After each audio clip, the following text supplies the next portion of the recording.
트럼프 대통령이 멕시코 대통령과의 막판 협상 타결로 멕시코 수입품에 대한 25% 관세 부과를 한 달간 전격 연기한다고 발표했습니다. 트럼프 대통령이 선언한 고율 관세의 최종 부담이 미 소비자들에게 전가될 수 있다는 걱정이 들려오고 있습니다. 대규모 불법 입국자 체포와 추방작전에서 열흘간 불법 입국자 8,276명을 체포했다고 백악관이 공표했습니다. 트럼프 대통령은 전임자인 조 바이든 대통령이 120만 명 이상에게 부여했던 TPS 임시 체류 허가를 모두 없애는 작업에 착수했습니다. 트럼프 대통령과 일론 머스크 정부효율부 수장이 USAID 대외 원조초를 문 닫는 작업에 착수했습니다. 시청자 여러분 안녕하십니까? 워싱턴 뉴스 투데이입니다. 트럼프 대통령이 멕시코 대통령과의 막판 협상 타결로 멕시코 수입품에 대한 25% 관세 부과를 한 달간 전격 연기한다고 발표해 관세 전쟁, 경제 타격을 일단 늦추고 있습니다. 멕시코는 군 병력 10,000명을 미국과의 국경에 배치해 불법 입국, 불법 마약의 미국 유입을 차단하겠다고 약속했으며 미국은 그 결과를 한 달간 지켜보기로 한 것으로 해석됩니다. 한면태 기자의 보도입니다. 미국과 멕시코 간 관세 폭탄과 보복 관세로 이어지는 관세 전쟁, 그에 따른 미국 경제 물가 인상과 내수 침체를 마지막 순간 일단 피해가고 있습니다. Number one is the people that have poured into our country so horribly and so much. Number two are the drugs, fentanyl and everything else. 도널드 트럼프 대통령은 관세 부과를 하루 앞두고 멕시코 대통령과의 대화에서 멕시코가 군병력을 10,000명이나 배치해 불법 마약 펜타닐과 불법 입국자들의 미국 유입을 중단시키기로 동의했다고 밝혔습니다. 트럼프 대통령은 이에 미국은 4일부터 부과하려던 멕시코산 수입품에 대한 25% 관세를 한 달간 연기한다고 공표했습니다. 트럼프 대통령은 이어 마르코 루비오 국무, 스콧 베센트 재무, 하워드 루트닉 상무장관이 멕시코 장관들과 협상을 벌이고 정상들도 참석해 두 나라 간 딜을 완전 타결하기를 고대한다고 밝혔습니다. 멕시코의 크라우디아 세인바훔 대통령도 소셜미디어를 통해 국가방위군 10,000명을 미국과의 국경에 파견해 펜타닐 등 마약들의 미국 유입 문제를 해결할 것이라고 확인했습니다. 이에 따라 미국이 최대 수입국인 멕시코로부터 수입해오는 4,750억 달러 규모의 관세 25%를 부과하는 트럼프 대통령의 관세 폭탄은 4일 D-Day를 하루 앞두고 전격 한 달간 연기됐습니다. 트럼프 대통령은 또 다른 25% 관세 부과 대상인 캐나다의 트루도 총리와 오전과 오후에 걸쳐 대화하고 있다고 밝혀 멕시코와 비슷한 조치를 취하면 역시 그 결과를 지켜보기 위해 관세 부과를 연기할지 예의주시되고 있습니다. 트럼프 대통령은 멕시코 수입품들이 주로 미국민들이 매일 애용하는 식료품들로 미국 내 가격 상승, 전반적인 물가급 등 수익 감소와 미국민 소비 지출 위축, 경기 침체로 이어질 위험을 안고 있어 멕시코의 불법 입국과 불법 마약 차단을 이끌어내 결과를 지켜볼 때까지 관세를 미룬 것으로 해석됩니다. 첫째, 트럼프 관세는 잘못하면 관세 폭탄의 보복 관세로 관세 전쟁을 초래하고 가격 상승과 물가 인상, 수익 감소와 미국민 구매 위축, 내수와 미국 경제 침체로 악순환될 위험을 안고 있어 관세 도박으로 지적받고 있습니다. 한두 달 사이에 미국 내에서 수입품들의 가격 인상을 초래해 미국민들이 돈을 더 쓰거나 덜 사게 만들 것으로 경고되고 있습니다. 트럼프 관세로 미국민 가정에서는 올 한해 가구당 최소 830달러, 최대 1,200달러씩 더 쓰게 될 것이라고 세금재단이나 예일대 경제연구센터는 추산해놓고 있습니다. 미국 수입업자들은 거의 대부분 관세를 부과받은 만큼 가격 상승으로 소비자들에게 넘기게 되고 미국 수입품 물가가 최대 40%씩 오르면서 전체 미국 물가가 첫 해에 1%포인트나 급등해 2.6%에서 3.6%로 뛰고 기준금리 인하는 물 건너가는 대신에 금리를 다시 올려야 할 것으로 우려됩니다. AP통신 등 다수의 미 언론들은 수입과 미국민 구입의 감소로 미국의 GDP, 국내 총생산이 올 한해 마이너스 1.5%, 2026년에는 마이너스 2.1% 빠지게 돼 사실상 경기 침체에 추락할 것으로 적색 경고를 발령하고 있습니다. 둘째, 트럼프 관세는 반면에 잘하면 관세로 세 수입을 늘리는 동시에 멕시코 등의 부담으로 불법 입국과 불법 마약, 펜타닐의 미국 유입을 틀어막고 무역 적자도 줄이는 일거삼타의 성과를 거둘 수도 있어 관세 승부수로 불리고 있습니다. 트럼프 대통령은 1조 4천억 달러어치의 수입품에 25%의 관세를 부과하면 1년에 3,500억 달러의 세 수입을 얻을 수 있으나 수입이 감소하면 관세 수입은 줄어들게 됩니다. 멕시코가 대다수를 차지하는 불법 입국과 펜타닐 등 불법 마약을 차단해주면 불법 체류자들을 한 해 100만 명 추방하는 데 드는 880억 달러의 비용을 향후에는 절약할 수 있게 되고 매년 7만 5천 명이나 숨지고 있는 펜타닐 중독자 문제도 완화시킬 수 있게 됩니다. 나아가 수입이 줄어드는 반면에 미국 제조업들의 미국산 생산과 판매, 미국민 일자리를 장기적으로는 크게 늘릴 수 있을 것으로 트럼프 대통령은 기대하고 있습니다. WKTV 뉴스 한면택입니다. 트럼프 대통령이 고율의 관세를 부과하겠다고 선언한 가운데 그 최종 부담은 미 소비자들에게 전가될 수 있다는 걱정이 들려오고 있습니다. 멕시코와 캐나다산 수입품에 관세를 부과할 경우 멕시코산 수입품과 캐나다산 육류, 자동차 가격이 크게 오를 것이란 우려가 나오고 있습니다. 홍의진 기자가 보도합니다. 트럼프가 쏘아올린 관세 전쟁, 트럼프의 선언 이후 캐나다, 멕시코에서도 관세에 대한 보복을 하겠다고 입장을 밝혔습니다. 이러한 정책이 미국의 소비자에게 어떻게 작용될지 걱정의 목소리가 들려오고 있습니다. 캐나다 총리는 미국의 제품에 대해 고율 관세를 동일하게 부과하며 보복을 하겠다고 밝혔습니다. 주류, 커피, 의류, 신발 등 실생활에서 가장 필요한 상품에 타격을 입히고 있는데 2월 4일부터 시행될 예정입니다. 미국은 멕시코에서는 주류부터 식료품까지 수입하고 있습니다. 이러한 상황은 잠재적으로 미국 가정에 크게 영향을 미칠 것으로 보입니다. 미국은 멕시코로부터 450억 달러 이상의 농산물을 구매하고 있는데 63%는 채소, 47%는 과일과 견과류입니다. 고율 관세는 가정의 지출을 올릴 수 있습니다. 이미 인플레이션의 압박이 시작된 가운데 소비자들은 2월 9일 슈퍼볼에 맞춰 아보카도를 포함한 멕시코산 수입품 가격 상승에 마주할 수 있다는 상황입니다. 멕시코는 가장 큰 무역 파트너로 자동차 부품부터 전체 조립 자동차까지 모든 것을 생산하고 있습니다. 추가 관세의 시행은 자동차를 구입하는데 더 많은 비용을 들게 할 것으로 보입니다. 미국은 캐나다로부터 수백억 달러 이상의 목재를 수입하고 있습니다. 이런 상황에 고율 관세 부과는 주택시장에도 큰 영향을 줄 것으로 보여집니다. 트럼프는 주택시장의 구매 환경을 개선하겠다고 밝혔습니다. 그러나 트럼프의 정책이 자재를 더 비싸게 하고 이어져 노동력 부족을 일으켜서 잠재적으로 주택 비용이 더 높아질 것이라는 우려가 나오고 있습니다. 캐나다에서는 미국산 제품에 대한 불매 운동이 이미 시작되고 있으며 대규모 국산 제품 구매 캠페인이 진행 중에 있습니다. 미국 언론의 반응도 차갑습니다. 관세 부과가 결국에는 수입 물가 상승으로 이어지고 미국 경제에 악영향을 끼칠 수 있다고 말했습니다. 월스트리트 저널은 역사상 가장 어리석은 통상 전쟁이라며 비판했습니다. 트럼프는 관세가 더 높은 가격의 형태로 소비자에게 전가될 수 있지만 결국에는 미국을 더 부유하게 만들 것이라는 입장을 밝히고 있습니다. WKTV 홍의진입니다. 최대 규모 불법 입국자 체포와 추방 작전을 통해 열흘간 불법 입국자 8,276명이 체포됐다고 트럼프 행정부가 공표했습니다. 백악관은 그중에서 미성년자 성착취물을 소지하고 있다가 유죄 판결을 받은 한국 국적자를 체포했다고 언급해 한인 사회에도 긴장감을 안겨주고 있습니다. 한면택 기자의 보도입니다. 트럼프 2기 사상 최대 불법 체류자 체포와 추방 작전에서 첫 열흘간 전임 행정부보다 큰 3배의 체포 결과를 낸 것으로 발표했습니다.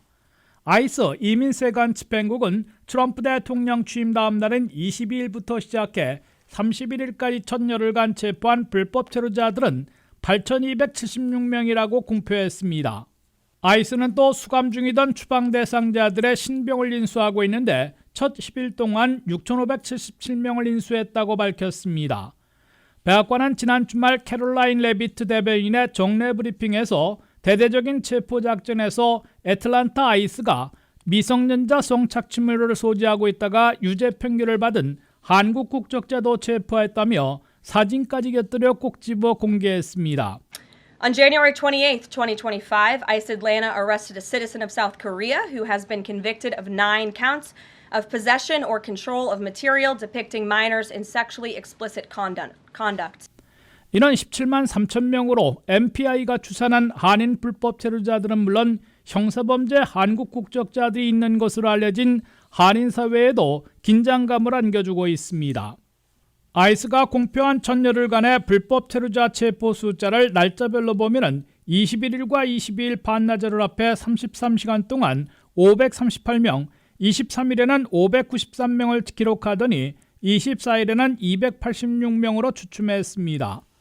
트럼프 대통령이 실망감을 표시하며 1일 체포 목표, 일종의 쿼터까지 설정된 것으로 보도된 첫 주말을 전후해 25일 956명으로 급등했고 26일에는 쿼터에 육박하는 1179명으로 최고치를 보였습니다.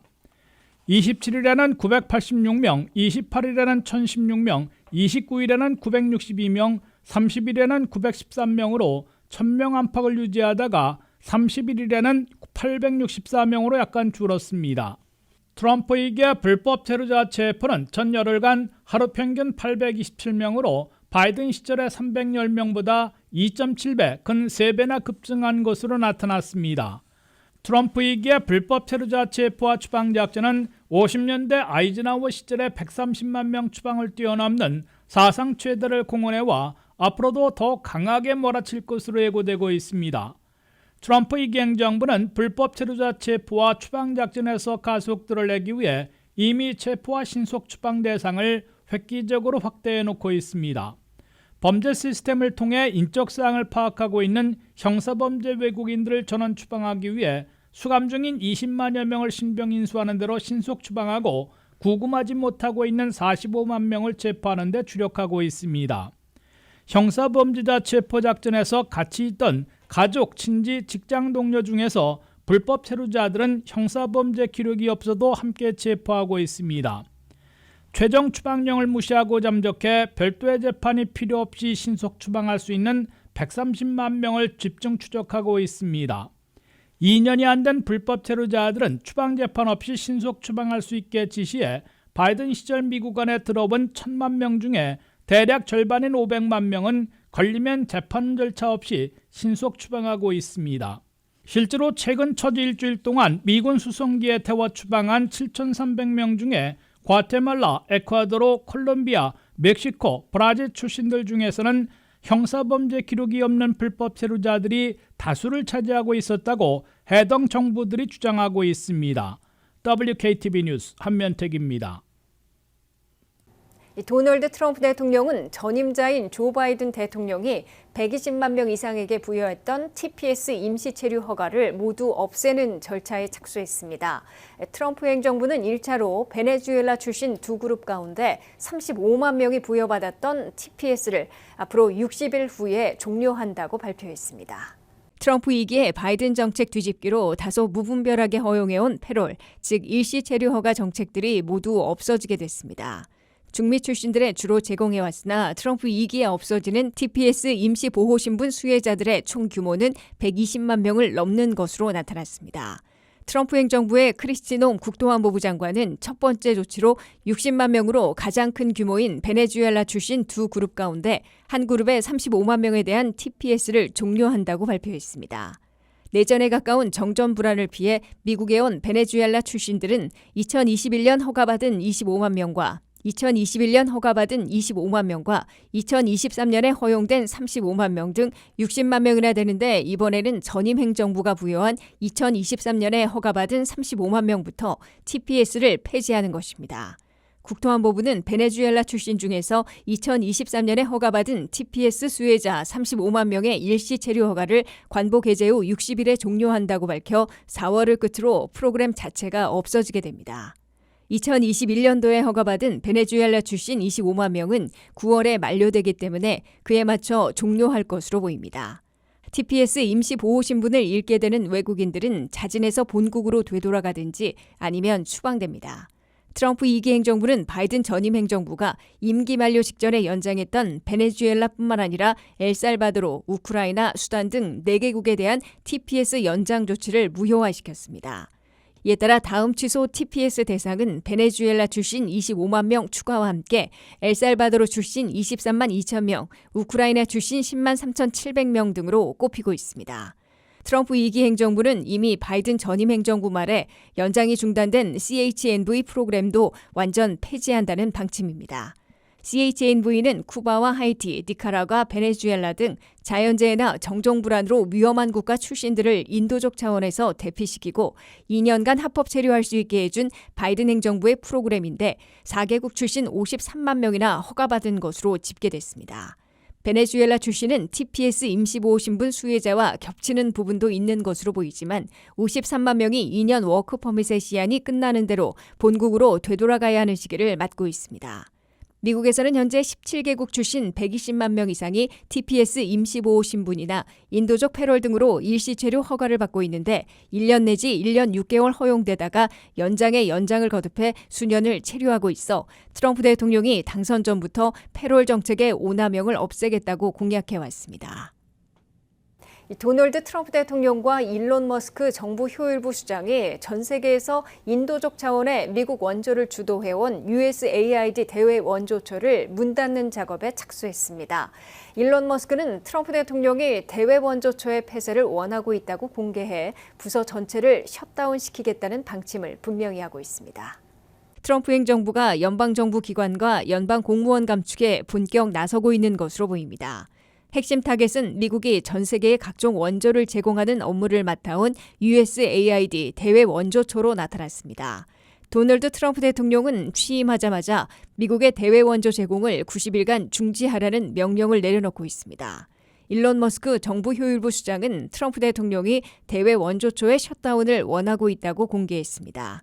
이미 대외 원조처 부서 자체를 없애는 작업에 착수한 것으로 보입니다. 일론 머스크가 파견한 도우지 조사 요원이 USAID의 안전 시스템과 인사 파일 등의 접근을 요구해 거부하는 고위 관리를 업무 배제시켰습니다. 특히 USAID의 고위직 60명에 대해선 유급 휴가 처리한 것으로 나타났습니다. 일부 USAID 직원들은 신분증과 사무실용 컴퓨터를 압수당한 것으로 알려졌습니다.